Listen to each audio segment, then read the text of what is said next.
If you've been watching the news, you've probably learned that in the last 2 years, dozens of solar companies in Arizona have closed their doors, including some of the largest ones like Titan Solar or Tucson Solar Pros. This has left many Tucson homeowners unsure about what to do next. If your solar installation company has gone out of business, don't worry. Here's 3 essential steps to take.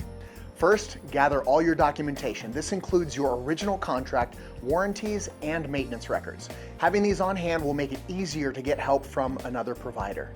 Second, check on your system's warranty. Even if the installer is out of business, your solar panels and inverters may still be covered under the manufacturer's warranty. Contact the manufacturer directly to confirm your coverage. Third, find a reliable solar service provider. Look for a well-established company with a strong track record in the community. You want someone who's likely been around a long time and has a large number of great customer reviews. If your solar installation company has gone under, you can give us a call and schedule a free solar inspection. As one of Tucson's only triple certified companies for SolarEdge, Enphase, and Tesla, we are expertly trained to evaluate and maintain your solar system so that it always performs at its peak. Google Intelligent Design Tucson and read all of our great reviews.